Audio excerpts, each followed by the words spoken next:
wasiirka wasaaradda howlaha guud iyo guryeynta Jubbaland Engineer Ismaaciil Axmed Garas ayaa maanta daahfuray aqoon kororsi socon doona 2 maalmood kaasoo loo qabanayay shaqaalaha ka shaqeeya wasaaradda howlaha guud iyo shaqaalo ka socday dawladda hoose ee degmada Kismaayo iyo degmada Afmadow. Muhiimadda tababarka ayaa ah in shaqaalaha la baro hubinta tayeynta iyo nashqadeynta dhismayaasha mashaariicda ka socda labada degmo iyo sidii kor loogu qaadi lahaa aqoonta shaqaalaha waxaana ka caawinaysa oo tababarka bixinaysa hay'adda ELO. Wasiirka wasaaradda howlaha guud iyo Jubbaland Engineer Ismaaciil Axmed Garas oo daahfurka shirka la hadlay Jubbaland TV ayaa ka warbixiyay muhiimadda uu leeyahay aqoon kororsigan.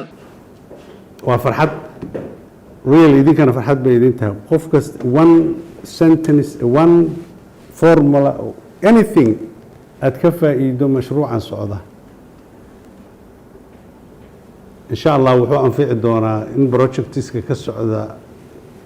degmooyinka Jubbaland especially labada degmo hadda wakiiladu ka joogaan in looga faa'iideeyo oo degmo kasta mashaariic baa ka socda Afmadow mashaariic baa ka socda waa muhiim hadda trainingka maanta la idin siinayo oo ah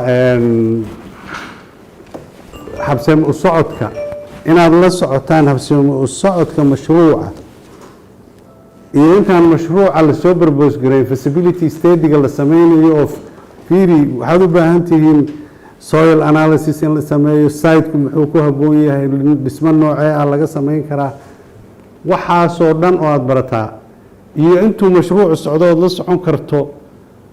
bilowgiisa from the foundation or brief foundation ilaa iyo dhammaadka shirka mar kasta oo la shubayo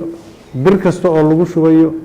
culayska aad isleedahay way celin kartaa culayska loogu talagalay inuu celiyo oo aad supervise gareynayso oo dhigi karta birtaan kuma habboona sidaad u xidhay ma habboona meesha laga laabay birta ma habbooneen saxideeda macnaha waa adeeg muhiim ku tahay shakhsiyan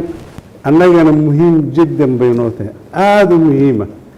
in mashruuca laga dhisayo oo danguuda Jubbaland iyo dhammaan Soomaaliya sidii loogu talagalay oo design-ka ku cadayd in loo fuliyo cidda la rabo inay follow garayso design-kii